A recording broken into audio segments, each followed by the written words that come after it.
Hi guys! Welcome and welcome back to my channel. Good morning po sa ating lahat. Again, this is Sina on dressmaking and crafting. So ngayon guys, gagawa ulit ako ng terno short sleepwear. May nag-request po sa akin, nagagawan ko po daw ito ng tutorial mula po pattern hanggang sa pagtabas at pagtahi. So samahan niyo po ako guys muli sa aking tutorial. So let's go! Let's go!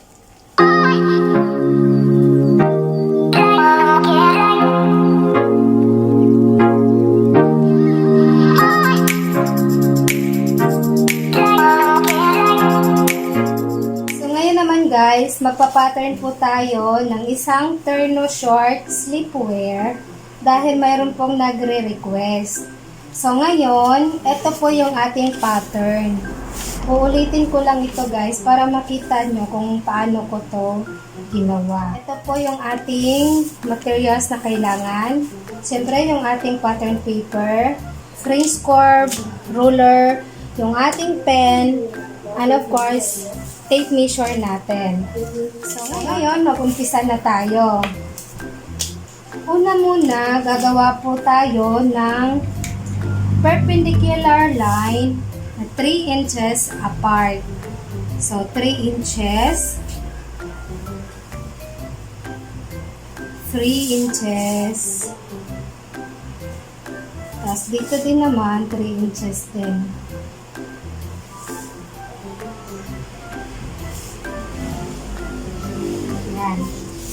Sunod guys, connect natin ito to make perpendicular line. Yan. Okay. Yan. Then, sa corner na to, markahan po natin ito ng letter A. Next naman, mula A, pababa, measure 6 inches. Yan. Yun. Then, connect ulit to make with straight line. Then, markahan natin ito ng letter B.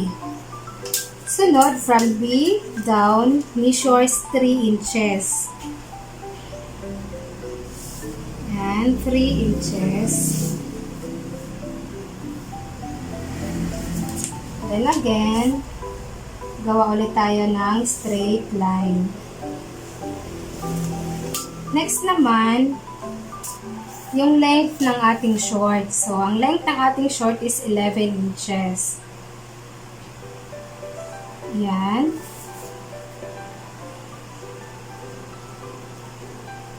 Yan. Then,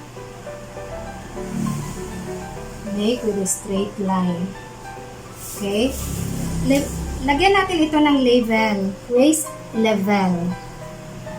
Ito naman yung hip level. Tapos, crotch level. Then, ito yung thigh level.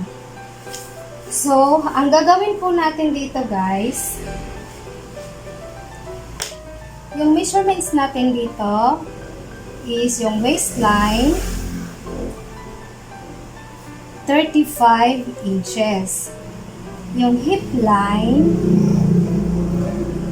38 inches. Tapos yung ating thigh circumference 23 inches. Then, yung length natin, 11 inches. So, ito lang yung apat na to ang kailangan nating kukunin kapag gagawa tayo ng short pang tulog. Mula B to the right is the 1/4 of our hip measurement. So, yung hip natin is 38. So, yung 38 guys, divide natin ng 4. So, sa tape measure, yan, ito, 38. Divide natin, i-fold po natin yung ating tape measure ng 1 at 2. So, ang resulta nun is 9.5. So B to the right is 9.5 inches. Yan. Markahan natin ito ng letter. So, ito C, ito D, ito E. Next, dito naman po sa A to the right, same lang din, 9.5. Yan. Tapos, yung C to the right, 9.5 as well. Yan. Ngayon naman, connect natin itong tatlo to make straight line. Yan. Perfect square na siya. Yan. So, ito, mamarkahan natin ito ng F. At ito naman, yung G. Next naman guys, mula G to the right is the 1/4 of B and E. So, yung B and E natin is 9.5. I-fold lang natin yung tape measure natin. 1 and 2. So, 9, 2, and 3/8 ang result. So, G to the right measures 2 and 3/8. Yan. Sana nasundan niyo po ito guys. Then, gawa tayo ng straight line. Okay? Yan. So, ito yung H. Yan. Hanggang dito. Sunod, i-shape natin using our French curve. Yan. Okay.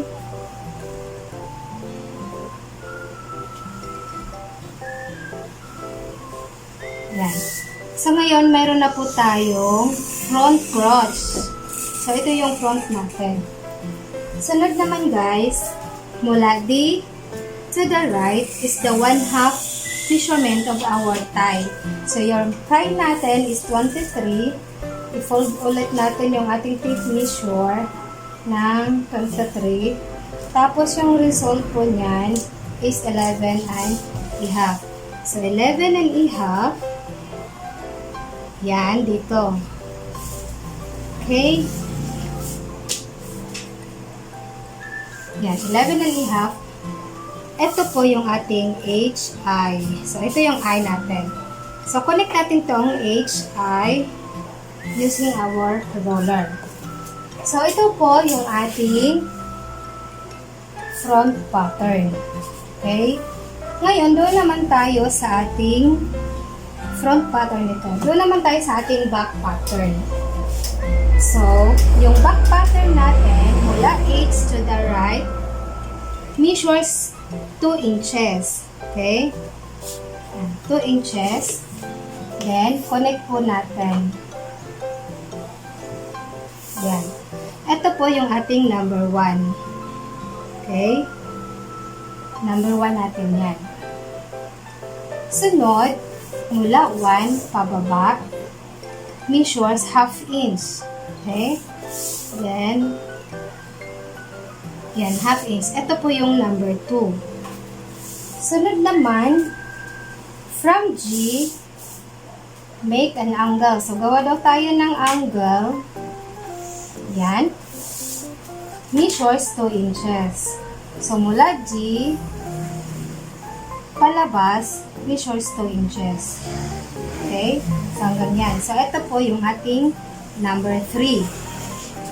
Ngayon naman, ang sukat po natin dito, G to H is 2 and 3/8. Ganon din ang sukat natin dito sa F to the left, 2 and 3/8. Okay? Yan. So, ito po yung number 4 natin. Then again, 4 upward, kung ano yung sukat natin dito, ganun din yung sukat natin pataas. 2 and 3/8. So, yan. Okay? ang 3/8. Make straight line. Then, ito yung number 5 natin. So, ngayon, i-shape na natin yung ating cross sa back. So, mula dito sa number 2, dadaan tayo ng H, papunta dito sa 3. So, ganun ang gagawin natin ngayon. Okay.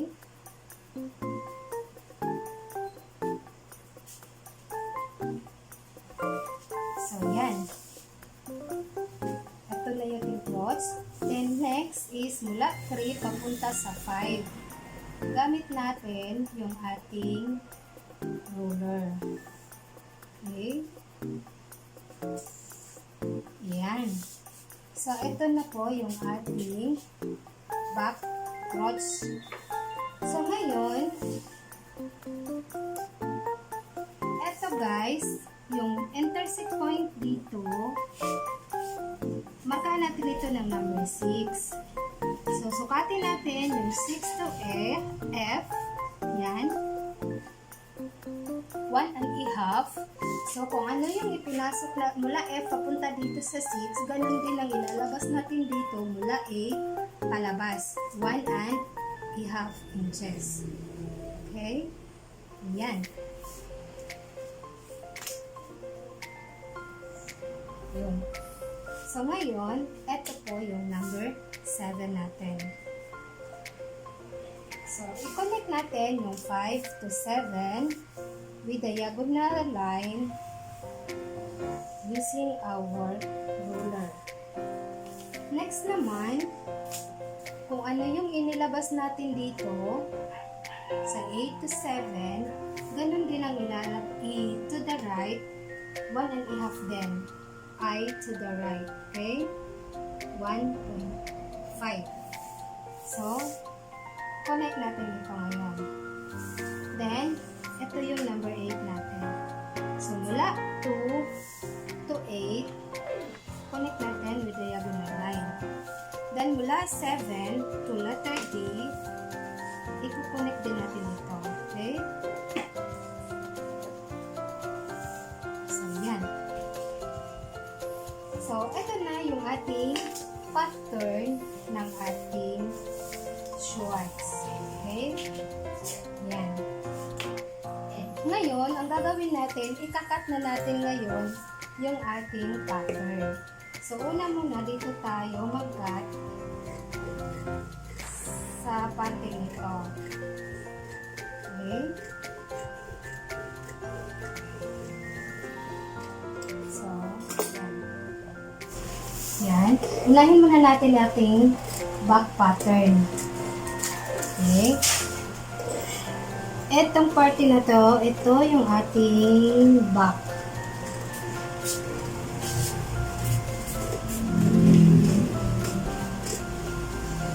So, stop po tayo dito. Kasi, ito yung back natin, pumasok na sa ating front pattern. Ang gawin natin, unahin na muna natin i-cut ang front pattern natin dito sa party na to. Okay? Yan. Sunod, ito naman ang unahin natin pag gupit. Yan. Hanggang dyan lang tayo. Sunod naman, ito. Okay. Then, tuloy-tuloy na tayo dito sa ating waistline. So, yan. Tapos,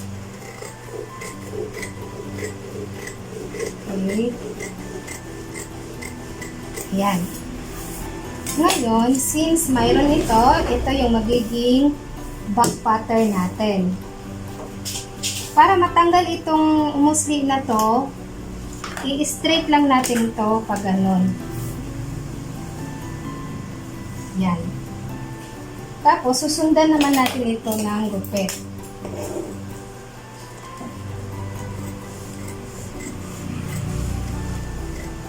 So, yan. So, ito na yung ating back pattern. Okay? Ng shorts. Back pattern. Okay? Yan yung ating back pattern.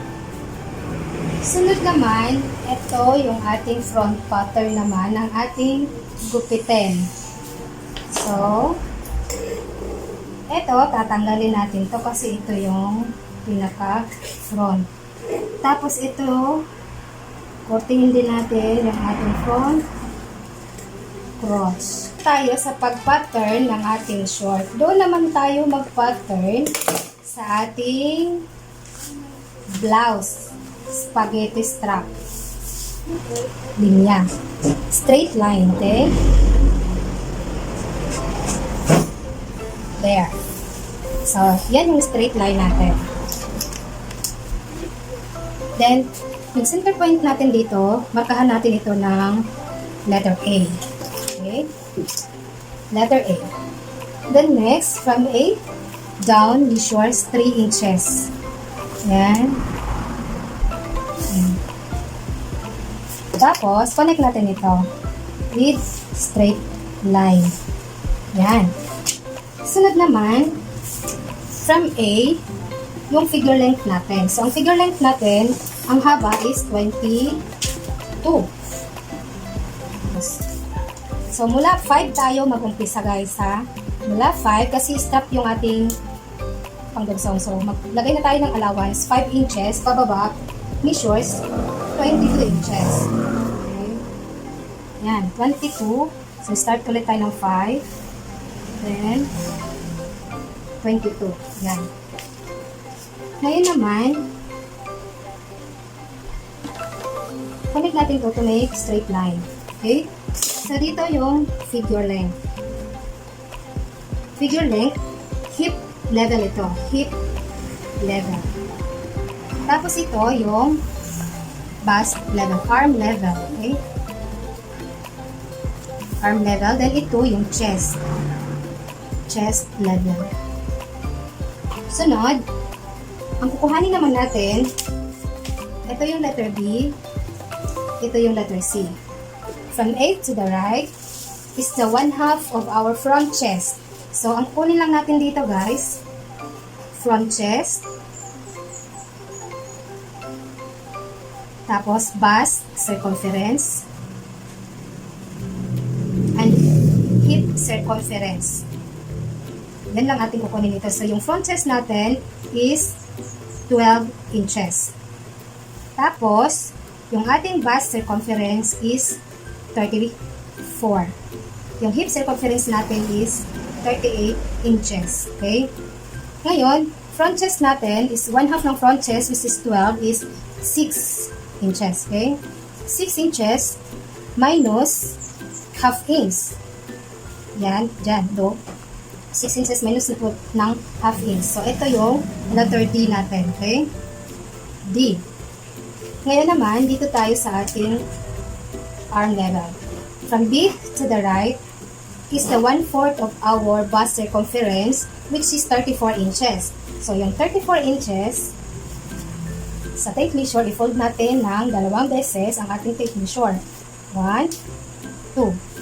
So, this is 8.5 inches.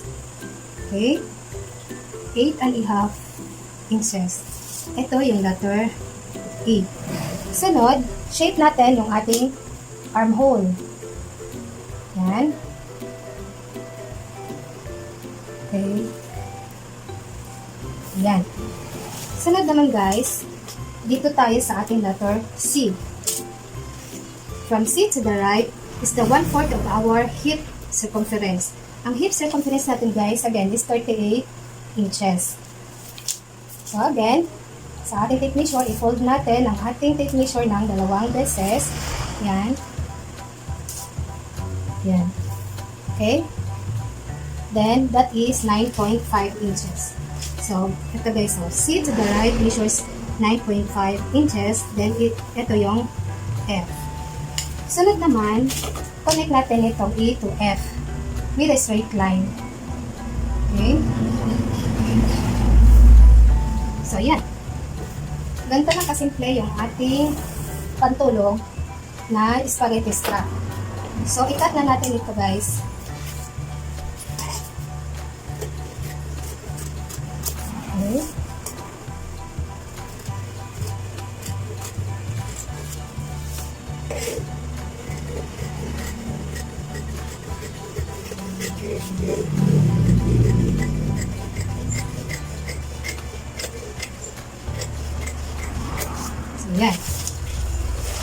pala sa ating front chest guys, kung ano yung gusto nyong shape, kung ito ay heart V-shape, or round, or oval, ikukorte din natin ito. Ganito lang ang gawin natin. So, mula dito sa corner na to, to the left, mag-measures lang tayo ng ½ inch. Okay? Pero kung ito, ganito lang kasimple ang design natin, yan, sakto na ito.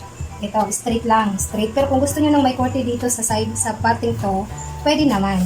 Ganito lang ang gagawin natin. Mula dito, mag-measure ta ng ½ inch. Yan, okay? Yan, ½ inch. Ang prefer ko dito is V-shape. Yan. So, gusto ko V-shape dito.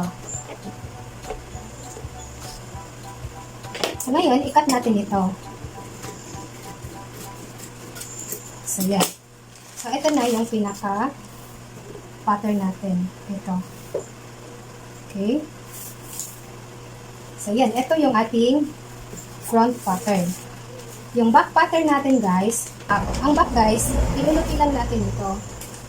Tatanggalin lang natin ito, guys. Ito na yung back niya. Straight lang. Okay? So, yan. Yan yung back pattern. At ayan na guys, tapos na po tayong mag-pattern sa ating terno short pantulog. At abangan nyo rin po guys ang part 2 nito kung paano tabasin at tahiin ang ating terno short na pantulog. So, thank you for watching guys, and don't forget to like and subscribe at pakipanood po ang buong video para matuto po kayong magtabas. So, marami pong salamat. Bye-bye!